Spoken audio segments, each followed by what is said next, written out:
And Attorney Stevenson, if you would like to come up and...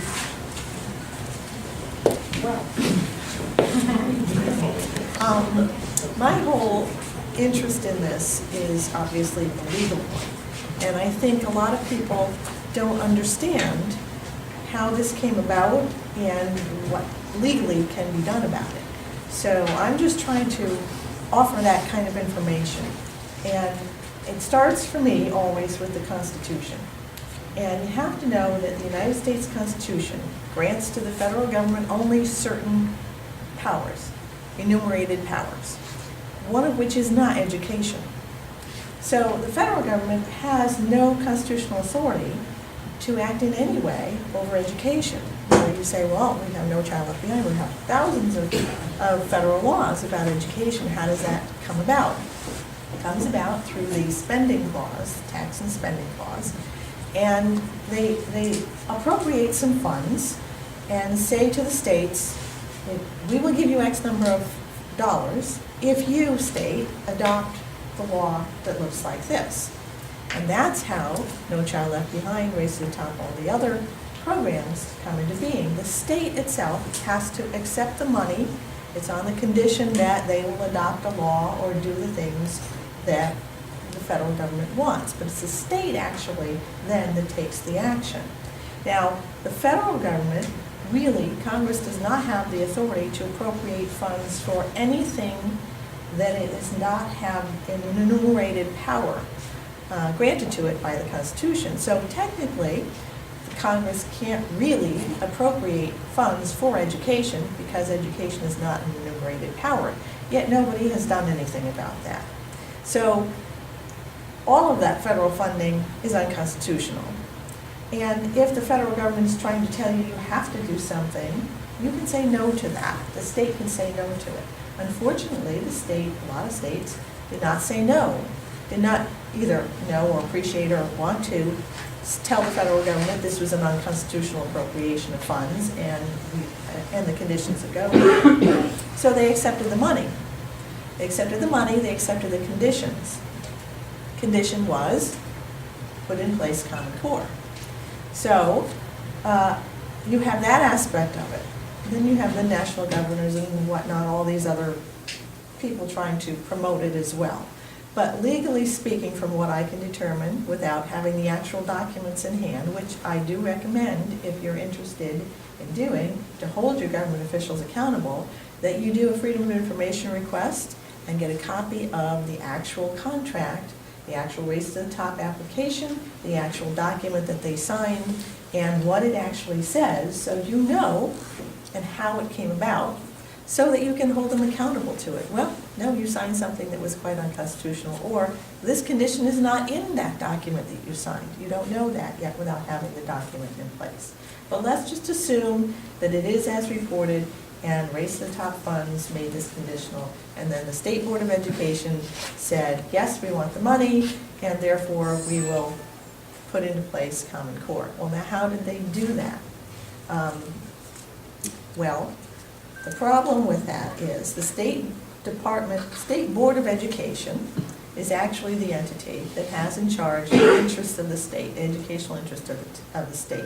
State Department of Education is the administrative arm of the board. So the Department of Education actually answers to the State Board of Education.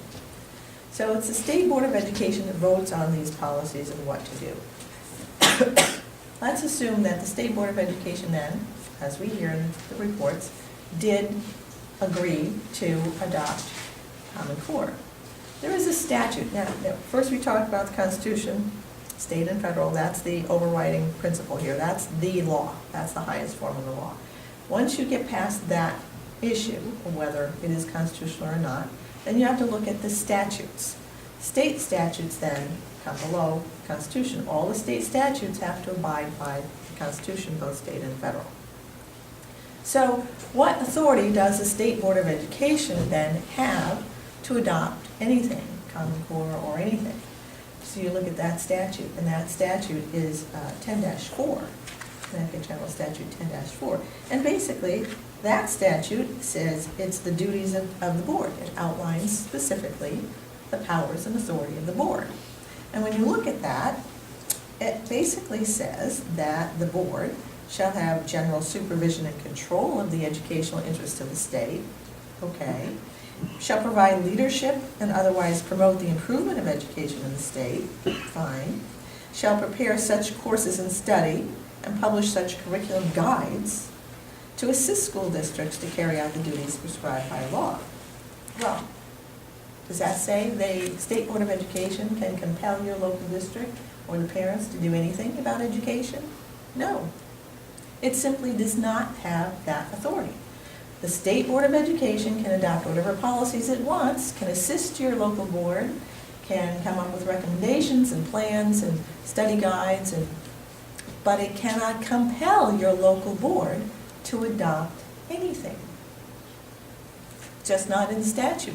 The only way the board can do anything is by our legislature granting it authority to do that. And it just simply did not grant the authority over to the State Board of Education to compel local public school districts, boards or schools, individual people to do anything. Cannot compel. Can guide, can assist, can publish, can recommend, cannot compel. So you have to know that in order to know how to hold your government officials accountable. Then, okay, now we go down, that's what the State Board of Education can do, has the authorization to do. What about your local public school district? What about your local Board of Education? What does the statute say about that? And that's in Connecticut General Statute 10220. Well, local Board of Education has a lot of duties, a lot of things that the statute says. And in one of the subsections, subsection E, very clearly it says, each local and regional Board of Education shall establish a school district curriculum committee. It's not an option, that's a requirement, that's a state mandate. Local board shall establish a school district curriculum committee. The committee shall recommend, develop, review, and approve all curriculum for the local or regional school district. It's quite that simple. The power is in your local school district, in your local Board of Education, to review, recommend, approve all curriculum. So, what has your local school district done? Has your school district, the local Board of Education, established a school committee under law it's required to do? Has that committee then made a recommendation about Common Core? That's the next question you need to find out.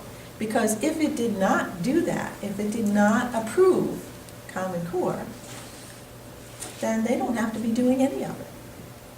It's up to you as parents, people in the community, taxpayers, have the right then to go to the local Board of Education and ask that question. Whether you're for Common Core or against it, it doesn't matter.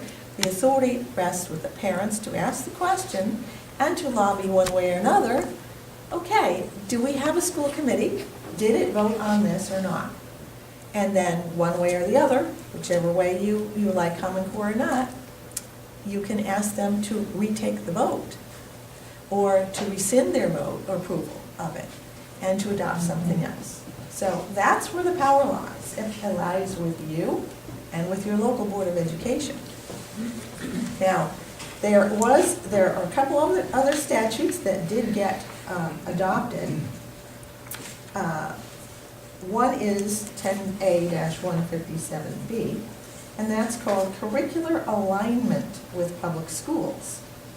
So they tried to see if we could align the curriculum with Common Core. And this one says, not later than the start of the fall semester of 2016, and for each semester thereafter, each public high school and public institution of higher education shall complete curricular alignment to be able to have the successful completion of the high school mathematics and language arts curricula. Have students be able to have successfully completed those curricula as described in Connecticut's Common Core state standards.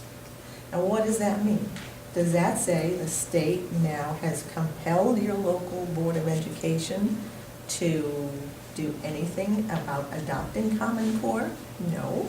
It says the public high school and institution of higher education shall complete curricular alignment to enable the successful completion of Common Core.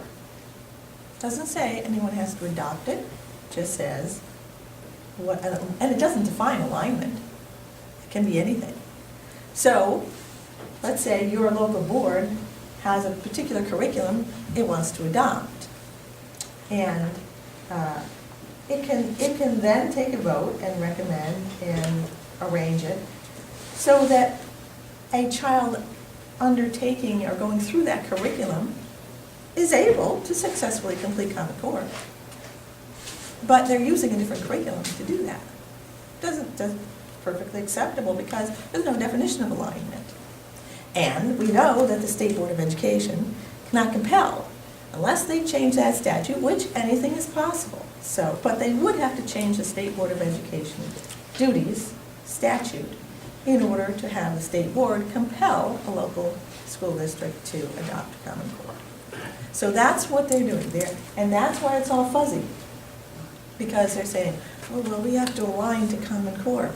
What does that mean? It can mean anything. It's not defined.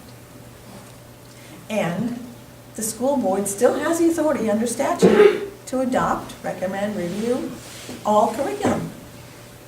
So it's just that simple. So I try to make things that simple and hold them to what is actually written in the statute, rather than get all confused by the rhetoric that people throw out. Because a lot of